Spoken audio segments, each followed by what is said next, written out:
بەڕێزان سڵاوتان لەبێت چاوپێکەوتنێکی تایبەتمانێ لەگەڵ بەڕێز لاور شەکجەنگی سەرۆکی لیستی بەرەی گەل. کاک لاور زۆرە جوڵەی خۆت ناگری لە سلێمانی بۆ هەولێر لە هەولێر بۆ چواردەوری ئەتراف بۆ گەرمیان سەبەب چییە؟ بەخێر بن سەر چاو کاکێ من دیارە سەبەب بەشێکی ئەساسیەوە من لەم هەڵبژاردنە بەشدارین بە قەوارەیەک بە لیستی بەرەیگەل بەشدارین لە هەڵبژاردن و بۆ کاکەدار من ماوەی 3 ساڵ تقریبا لە ماڵەوە دانیش بووم. جمو جۆڵەکانم تقریبا سنووردار کرابوو حەزم نەدەکرد کێشە بنێمەوە، بەڵام لە ماوەی ڕابردوو دەستم کردوەوە بە جمو جۆڵ وەکو باسم کردێمە بەشداری دەکەین لەم خولەی پەرلەمانی هەڵبژاردنی پەرلەمانی کوردستان و خۆم سەرۆکی قەوارەکەم خۆشم کاندیدم لە بازنەی سلێمانی، بەڵام چووکە ئێمە هێزێکی نوێین لە بازنەی سلێمانی تۆ ڕقەمێکێگەر هیچێک دەنگما بە بەرەیگەل و دەنگما بە ڕقەمیەک دەنگەکە بۆ جەناتە مویمێ دەنگ نەم بە خۆرەکە ڕاستە من ژمارەیەکەم، بەڵام ئەوەی کە گرنگە بەلای منەوە لیستەکەمان دەنگ بێنێ کە دڵنیاشم دەنگی باش دێنێ ئینشەڵڵا لیستی خۆرەکە جێگەی هیوا و ئومێدی کۆمەڵانی خەڵکی کوردستانە بە هەموو گڕوتینی خۆمانەوە هاتوتە ناو ئەم پرۆسەیەوە و دڵنیاین کە دەنگێکی باش بەدەستدێنین. خەڵکێکی زۆر ناڕازیە لەم شێوازی حکومڕانیە کە 32 ساڵە خەڵکە بەدەستیەوە دەناڵێنێ. ڕاستە خۆشمانێمە بەگراندێکمان هەبووە لە دەسەڵات بووین لە جۆرێک لە جۆرەکان لە دەسەڵات بووین. من ئەو کاتەش لە دەسەڵات بووم خۆم ناڕازی بووم لەو شێوازی حکومڕانیە و لە ئەدای حیزبەکەی خۆم ناڕازی بووم ئەو کاتە، یاخود لە ئەدای ئەو بەڕێزانی کە نوێنەرایەتی ئەمەیان کردووە لە حکوومەت ئەو کاتە من زۆر ناڕازی بووم. لەستا من لە دەرەوەی ئەو هێزانی دەسەڵاتم و خەوارێکی نوێمان پێکێناوە بە هیوای ئەوەین کە بتوانین ئەو خەڵکە ناڕازیانەی لە پادینانەوە تا گەرمیان هەن کە 180 خەڵکە ناڕازیە چکە دەنگیان نەداوە دەسەڵات، ئێمە بینە نوێنەری ئەوان بۆ ڕاستکردنەوەی ئەم هەموو چەوتیانی کە کراوە. ئێستا من و تۆم گفتوگوێمان لە هەولێرە، بۆ ئەوە لە هەولێرە مێنیتەوە، ینی سەبەب چییە؟ هەر بەڕاستی قەناعەتت بۆ لێرە گۆڕانکاریەکرێت یاخۆت هەرتیوەکو هەر لایەنێکی سیاسی وجودت هەبێت لە هەولێر؟ وەڵڵاهی بە من پێش 8 تەمووز ئەو کاتی من ناوێکی نیشتیمانی کوردستان بووم، بڕیارمدا بە ماڵم بێنم بۆ هەولێر. لە کاتێکا کە ئێمە ڕێکەوتنمان کرد لەگەڵ زۆری گۆڕان لەگەڵ کۆمەڵ یەکگرتو و جۆرێک لە لێکتە گەیشتنمان هەبوو بۆ هەڵبژاردنەکەی ساڵی 2020 پەرلەمانی عێراق. و کاتە من بڕیارمدا سلێمانی بەجێ بێڵم و شەڕە سیاسیەکە بێنمە هەولێر، چونکە من هەمیشە باوەڕم وا بووە گۆڕانکاری لە هەولێرەوە دەکرێت بەهۆی ئەوەی کە هەم حکوومەت لێرێ دەنگت زووترەگە لە سلێمانی و هاوارێکی جاری وا کەس گوێ لێ دەنگن نییە، هەم پەرلەمان لە هینە لە هەولێرە هەمیشە هەرچی سلکی دۆبلۆماسیە لە هەولێرە ڕێکخراوەکانی کۆمەڵگەی مەدەنی مەقەراتی ئەساسیان لە هەولێرم پێم وایە ئەگەر بە جددی تۆ بەدوای گۆڕانکاریەوە بی لە سلێمانیەوە ناتوانانی گۆڕانکاری بکەیت، چکە تەجروبەی پێشێ مەمانانی شیە لە ڕابردووە و حیزبانی کە بە جۆرێک لە جۆرەکان تقریبان قەتیز بوون لە سلێمانی دوایی وردەوردە پوکانەوە. پێ دوایە وەزەتان لە هەولێر باش بێت؟ وەزەمان لە سەرتاسەری کوردستان باشە، پێم وایە ئەمە بە تەقدیری خۆمەوە خەڵکانی کە دەیبینم تۆ خۆت پێش فترێکێستا هاتی لێرە چەند سەعات بە سەدان کەس دەڕوا. دیارە ئەمە لەوانەیە لە چاکی ئێمە نەبێت لە خراپی ئەو هێزانە کە لە دەسەڵاتن، لە خراپی حکومڕانی 32 ساڵی ڕابردووە کە خەڵک بە دوای هیوایەکدا ئەگەڕێ، بە دوای خۆرێکی هیوادا داگەڕێ. ئینشەڵڵا ئێمە دەبێنە جێی ئومێدی ئەو خەڵکەوە، خەڵک ناومێد ناکەین. زیاتر تەواجدی من لە هەولێر بۆ ئەوەیە لێرەوە بە بادینانیش ڕادەگەم، بە منتیقەی سۆران و باڵەکایەتیش ڕادەگەم کە دوو ناوچەی گرنگن من پێم وایە لە ڕابردوو بەداخەوە ئەو ناوچانە تەسلیم بە لەسەر سینێکی زەڕین تەسلیم بە پارتی کرابووە، خەڵکیان وا تێگەیان بوو کە ئەم ناوچانە ئیتر لەژێر دەسەڵاتی پارتیە و خەڵک دەبێت تەسلیمی ئەجندای پارتی بێکەم پێم وایە کوردستان بۆ هیچ کەسێک نیە، هیچ شوێنێک بۆ هیچ کەسێک نیە. ئەزانی من شتێکی سێرم بینی کەم سیاسی هێرچێتە سۆران، تۆ بۆ خۆت کرد بە بازاڕا و ئەتەوێت تقریبا پارتی سۆران بەی خۆی زانێ، تۆ خۆت کرد بە ئیداری سۆران و ئەو قەزا و ناحیانی ئەوێ، ئایا بەڕاستی ئەتەوێت ئەو خەڵکەی بەری لەوێ ئەو خەڵکەی کە لەوێ ناڕازیە لەگەڵیان بیت تا چەند هاوسۆزن بۆت؟ نا دیارە هەڵبژاردن ڕوبەڕووبوونەوەیە، بەڕاستی تۆ ڕوبەڕووی من هاتم ڕوبەڕووی دەسەڵات دەبمەوە لە کفری بێ چوون بۆ کفری بۆ نەچم بۆ سەران مەسەڵەن وانە و دەمێ پامێک بە خەڵک بدەم بەڕاستی ئەو هەمەی دروست کراوە کە فلان شوێن مڵکی فلان حیزبە فلان شوێن ئەمە پێم وایە تەنها خوا و ئەو خەڵکە خاوەنی ئەم خاکەن هیچ هێزێکی سیاسی ناتوانێت هیچ شتێک لەسەر خۆی تاپۆکە تەنها لێک کات دەتوانێت ئەو بکە کە ئەلەقەل سەتان نەوەتی میلەتەکەی لە خۆی ڕازی کردبێ خزمەتی میلەتەکەی کردبێ ئەو کاتە وەڵای ئەو تاپۆی توێ پیرۆز بێ خۆ بەڵام خەڵکی سۆران و باڵەکاتی خەڵکێکی تێ کۆشتن زەرمەند بوون لە هەموو شۆڕشەکانی کوردیدا خەڵکی قارەمانی تایە باجی زۆریان داوە مڵکی هیچ کەسێک نییە وەکو باسم کردە ڕاستە خۆیان بە خاوەنی کردووە یاخود پارتی دەڵێ ئەمە تاپۆی منە وەکو باسم کرد ئەم خاکە تەنها خوا و خەڵک خاوەنیەتی هیچ حیزب و لایەنێکی سیاسی ناتوانێت بڵێەوە من خاوەنی ئەومە پەیامی منەوەی من دەمێ ئەم بربەستە تێک بشکێنم ئەمە دەمێ بەدەستی خۆم تێکی بشکێنم چکە بربەستێکیان دروست کردووە لە بینی بادینان و سۆران لە بینی بادینان و گەرمیان و بە جۆرێک لە جۆرەکان ئەمە لە ڕابردوو خەتایەکی کێتی نیشتمانی کوردستانی تایە کە تەسلیم بوو بە واقعی کە بڵێ بادینانی پارتیە لە هەولێری شەڕ دەکەم ئەگەر تۆزێکم بمێنمەوە بەڵام من هەرچی قوتی خۆم هەیە بە مسلێمانی بەڵام دەرکەوت کە ئەمە هەڵەیەکی گەورە بوو من خۆم وەکو باسم کردە تا ئەو کاتی لە ناوی شێتیش بووم باوەڕم بەوە بوو کە ئێمە بە قورساییەوە بینە هەولێر و هەولێر بکەینە چەقی ململانی سیاسی بەهۆی ئەو بابەتانی کە باسم کرد بەهۆی ئەوەی کە حکوومەت لێرەیە پەرلەمان لێرەیە ڕێکخراوەکانی کۆمەڵگەی مەدەنی بارەگا ئاساسیاسەکانیان لێرەیە یاخود سلکی دیبلۆماسی هەمووی لێرەیە لێرەوە دەنگت باشتر دەبیسترێەوە جۆرێکە لە پەیام بەدەسەڵات کە بڵێ من لێرە ڕوبەڕوو دەبمەوە تۆ ناتوانانی خەڵکەکەی خۆت بەتەنیا بەجێبێڵی و چاڕوام کەی خۆت لە سلێمانی دابنیشی لە بادینان خەڵک چێتە سەرجادە و ئەم واقعیت بۆ بگەڕێ ئەبێ خۆت پێشڕەویان بکەیت چکە واقعێک دروست بووە لە هەرێمی کوردستان بە 32 ساڵ حکومڕانی چەوت بە ترساندن و تۆقااندن بە موچە بڕین و قوتبڕینی خەڵک بە زەبری هێز ئەم واقعیان سەپاندووە بەتەنیا بە خەڵک ناکرد ڕاستە خەڵک ناڕازیە بەڵام خەڵک پێویستی بە کۆکەرەوەیەکەم پێم وایە ئێمەمانان هاتوین ئەو خەڵکە کۆکەینەوە و پێشڕەویان بکەین قسەیەکی لەم ڕۆژانە یەکێک لە خیتابەکانی کە لەگە خەڵق قسە دەکرد وت پرۆسی دیموکراسیتانەوێت ئەو هەڵبژاردن ئەوەتان ناوێت اختیاری ترت باس کرد باسی ڕاپەڕینی کرد بەرەوە دەڕوا ئەزانی کاک لاهور ڕەنگە سیاسی ترم قسێ بکات تا حەدێ بەس جەنابەت باگراونتێکی ئەمنی و هەواڵگریت هەیە دیپلۆماسیت هەیە ئەم کەسانی وەکو جەنابەت کەم قسە ناکەن یعنی طبیعی نیە و خەڵکیشی تر ئەو قسەیە پڕی قەناعەتەوە کردوتە ینی بەو پەڕی قەناعەتەوە کردومە من لەوانەیە لە ماوەکانی ڕابردوو ئەو کاتەی باوەڕم بە پرۆسەی هەڵبژاردن نەمابوو ئەو کاتێک کە کۆمیسیۆن بەدەستیەکێتی و پارتیەوە بۆ ئەو کاتێک کە نەوتەکە خۆیان دەفرۆشت و بێمنەت بووم بەرامبەر بەغدا ئەو کاتێک کە تۆماری دەنگدەرانی هەرێمی کوردستان بەکار دەهات کە خۆیان زیاتر لە 450,000 دەنگی زیادەیان تێدا نووسی بوو ئەو قسەیشم کردو باوەڕم بە هەڵبژاردنەوە بیرم لەوە دەکردەوە کە دەبێت بە جۆرێکی تر ئەم شتە بەڵام دەستم نەدەچوو تێی خۆ دەزانانی ئەم حکومەتێکە کە بەڕاپەڕینی خەڵک هاتونەتە سەر حکم خەڵک خۆی ئەمانە هێناوەتە سەر حکم ئەمانە حکومەتی بەعز نین بەڵام خەریکە ڕەفتاری بەعساسا دەکەن بەڕاستی بەداخەوە ئەم پرۆسێک کە ئەم پەیامەمدا من مەبەستمە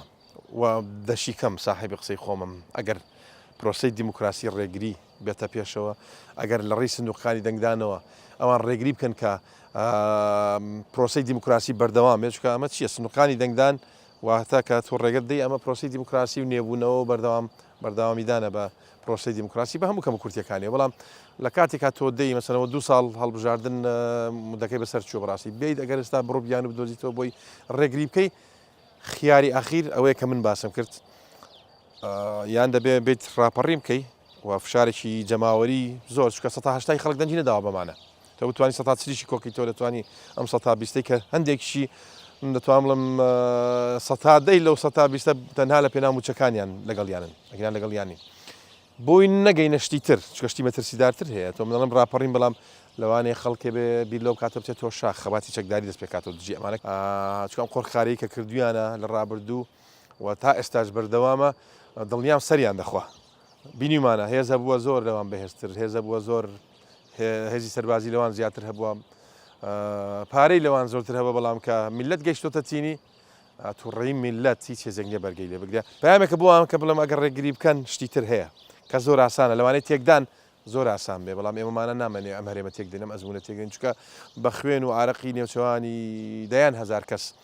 هاتۆتە دەمانێت دەستی پێوە بگرین بەڵام ڕێگریکردن لە پرۆسی دیموکراسی واتە خەڵک خیاری تری لە بەردەمدایە. بابەتێکی تر هەیە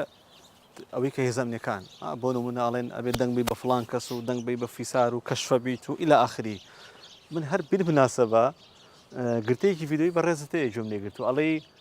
کەس نازانە دەنگتان بچیاوە ئەو کاتێککە خۆت بەپرسی دەستگای زانیاری بووی ئەڵەی تەنانە دەستگای زانیاری نەزانێت دەنگیاوە بچێ خەڵک چۆن نەزانێت دەنگدراوە بچێ. ئەگەر بیتان بێ لە ساڵی 2009 بەدواوە کە ئەو کاتێ یەکەم جار بستنەوەی گۆڕان بەشداری کرد زیاتر لە 26,000 دەنگیان هێنان ناو هێزە تایبەتەکان هێزی ئاسایش و پۆلیس و هێزی پێشمەرگە نەمانزانی یەکمان کەسمان تەنها ئەوانەی کە خۆیان ئەعلان کرد کەس نەیزانی لەو کاتەیە شێوازی بەڕێوەچوونی هەڵبژاردنەکە بەم شێوازش نەبوو ئاسانتر تەزویر دەکرێت ئاسانتر دەتوانی کەشفیکە چێ دەنگیدا ئەمەی ئێستا کراوە بە هیچ شێوەیەک هیچ کەسێک نازانێت چێ دەنگی داوە بچێ ئەم قسانەی کە دەیکەن تەنها بۆ ترساندنی هێزی پێشمەرگە و هێزەکانی ناوخۆیە دڵنیا بڵنیا من دەبێت لێرەوە دڵنیایان کەمەوە شەوێکی بە تایبەتی قسەیان بۆ دەکەم بەڕاستی من پێم وایە گۆڕانکاری دەبێت لەوانەوە دەست پێ بکە چونکە ئێستا تقریبان دەسەڵات پارەکەی بەدەستەوە نەماوە بە زەبری هێز حکم دەکا جاران بە پارە و بەهێز پارەکە چۆتەوە بەغدا ئێستا خۆیان ماگانە دەبێت بچم بپارێنەوە بۆی شتێک موچە ئەگەر بتوانن دابینی بکەن ئێستا بە زەبری هێز دەیانوێت کە ئەو هێزە من دەزانم هێزی ئەوان نێچکەوانە هەموو کەس و کاری ئەمن ئەمانە کەس و ئامۆزا و برا و خەڵکی ئێمن هەندێکیان لە پێناو موچەکەیان تەنها لەگەڵیان ماونەتەوە بەڵام کە تۆ دەیت ئەوان نمایش دەکەی بۆ بەرژەوەندی خۆت بەکاری دێنی و بۆ ترس و تۆقاندنی مێتەکەت بەکاردێنی من دەمێت لێرەوە چاوە جوانەکانیان ماچ بکەم هێزی پێشمەرگەی کوردستان هێزەکانی ئاسایشی ناوخۆ پۆلیس دڵنیاتان دەکەمەوە دڵنیاتان دەکەمەوە هیچ کەسێک ناتوانێت بزانێت چەندەنگی داوە بچێ بۆی لەوە مەترسن ئێستا فێربوون هەندێک دەبن بە تاقیکردنەوە چییە؟ ئەم تاقیکردنەوە بۆ ترساندنیان ئێستا بە ڕسمی کۆمیسیۆن ئاگادارە نوێنەری کۆمیسیۆنیشی تایە بەڵام لە کاتی دەنگدانەکە دەڵێن ئاری دەنگ دەبێتێتی و دەنگ ڕۆژی دەنگدانیش هەمان شت دووبارە کرد جۆرێکە لە ترساندن دەیانێت تەسیر بکەن سەر سایکۆلۆژیای ئەم پێشمەرگانە بڵێن ها ئەوە تا دەنگدا بەیەکێتی و دەبێت دەنگ دەیتەوە بە یەکێتی من لێرەوە پێتان دەڵێم کەس ناتوانێت بزانێت ئەو دەنگتان داوە بچێ و ئەم جۆرە فشارانش کۆتایی پیاتەوە کەس ناتوانێت نامبراو بکرێ لەوە مەترسن کە نامبراوتان وەکو لە ڕابردوو مەسەلەن کراوە موچەکانتان چۆتۆ سەر بەغدا بە تایبەتی گەر بایۆمەتریت کرد بێ ئەگەر پەنجەمۆرت کرد بێ کەس ناتوانێت موچەکەت ببڕێ و دڵنیاش من کەس نازانێت دەنگتان داوە بچێ بەڵام گۆڕانکاری ئێوە ئەو هێزن کە داعشتان تێکشکاند ئێوە ئەو هێزن کە کوردستانتان پاراستووە ئێوە ئەو هێزانن کە شەو نخونی دەکەن لە پێناو بە ئارام خەوتنی هاوڵاتیانی هەرێمی کوردستان لە هەمان کاتیشدا ئەوە زیاتر لە 2 مانگە موچەتان وەرنەگرتووە هەندێکتان لەو هێزانە قاچاقچێتیتان پێ دەکەن یاخود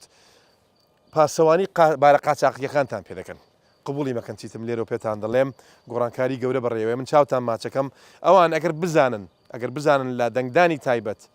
ئەو دەنگانە نایەنەوە دڵنیا دەبنەوە کە کۆتاییان هاتوچ کەسا پارەکەیان بەدەستەوە نەماوە ئەگەر لە دەنگدانی تایبەت ئێوە بتوانن تۆڵەی خۆتان و کەسوکارتان بکەنەوە لەم هەموو گەندەڵ و دز و خۆفرۆشانە من دڵنیاتان دەکەم و گۆڕانکاری ڕیشەی لە هەرێمی کوردستان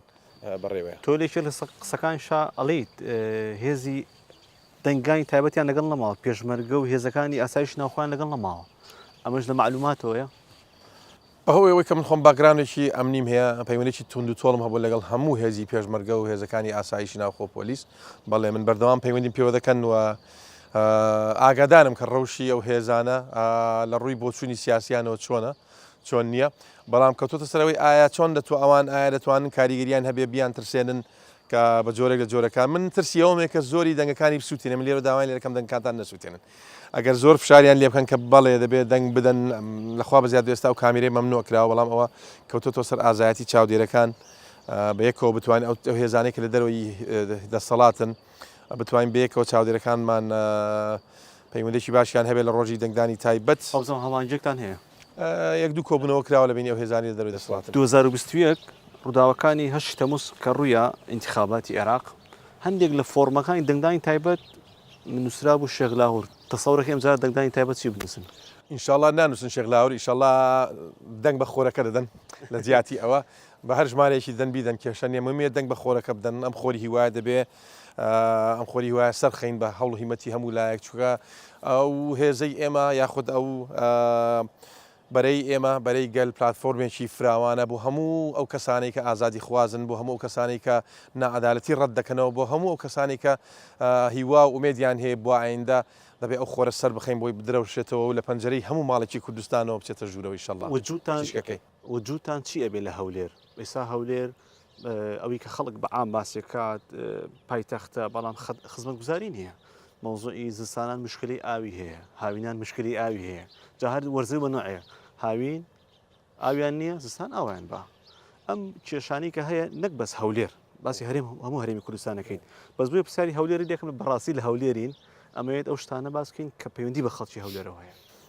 بەڕاستی تۆ سەری ئەو مەکەم ڕاست هەندێک ئیشکراوە لە هەولێر بڕواڵەت کە دەیبینی مەسەلەن جادەی نازەم 120 150 ئەمڕۆ پیشانیاندا ئاو بەتان کردێنن و بێ بەرنمەیەکی پێوە دیارە لە هەرێمی کوردستان بەگشتی بەڵام ئەوەی هەولێریش دەیبینی تۆ بەکو باست کە لە زستانە هاتوون هەموو چاڵ و چۆڵەکانیان پڕکردەوە تۆ داوێنە بە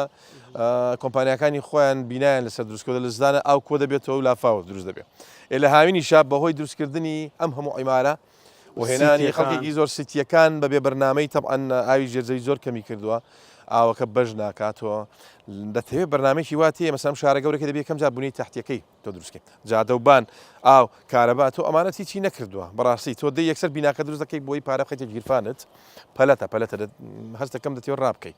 پەلەتە ئێتاوان تۆ تووشی کێشە دەبی لە زستان و لە هاویندا بەڕاستی اینجا تۆ سەیری هەندێک ناوچەمەکەوەکو باسم کرد پێم وایە هەولێریە ئەسڵەکان ئەو خەڵکی کە دەیان ساڵە لێرە دەژین مستەفید نین و توانای ئەویان نییە مەسەلەن شوقە و ئەو ڤێلاگران بەهایانە بکڕن زۆربەی زۆری دەبینین مەسەلەن خەڵکانێکن لە دەرەوەی ناوچەکانی هەرێمی کوردستانەوە دێن بوونەتە خاوەنی ئەم ڤیلا و شوقانەیە کە هەن بەڵام گەڕەکە فەقیر نشینەکان بیبینە خزمەتگوزاری زۆر کەمی هەیە سەرڕای ئەوەی کە لە هەولێر بەڕواڵەت دەبینی هەندێک شت کراوە کە لە ناوچەکانی تر نەکراوە یاخود مەسەن دەبینی جادەکراوە لە بینی دووهۆکەوەکەمە ئیشێکی باشە تۆ دەبێت ئیشی باش بڵێ باش بەڵام هەولێرش کەم و کورتی زۆرە ڕاستە ناڵم لە ڕواڵە کە سەیریەکەی هەندێک شتی جوان کراوە بەڵام ئەو خەڵکە فەقیرەش ئەو خەڵکە هەژارش کە لە گەڕەکە هەژار نشینەکان بڕاستی کەم و کورتی زۆریان پێوە دیارە و خزمەتگوزاری وەکو پێویست نەگەیشتە ئەو گەڕەکانە هەولێر دەبێت ببێتەوەی هەموو خەڵک نابێ حیزبێکی دیاریکراوێ من ناڵم هەولێر وەردەگرینەوە و هەولێر نازانم چی لێ دەکەین و ماتۆڕەکە وەردەگرینەوە چی وەردەگرینەوە ئەم شتانە چکە ئەو ماتۆڕە بۆ شێوازە هەر وەرناگیرێتەوە دڵنیان دەکەمەوە ئەمە هەڵەیە من پێم وایە دەبێ هەولێر ببێتەوە ئی هەموو خەڵکی کوردستان پایتەختی هەرێمی کوردستانە یەکێتیت پارتیت گۆڕانیت نازانمنەوەی نوێت بژستەوەی ئیسلامیت کۆمەڵیت هەموو ئەو هێزانی تر هەولێر ئی خەڵکی کوردستانە هیچ کەسێک نابێت خۆی بکە بە خاوەنی هەولێر یاخود بادینان یاخود گەرمیان ئێمە هاتوین ئەو پەیامە بدەین بەڕاستی هەولێر دەکەینەوە ئی هەموو خەڵک انشاءالله.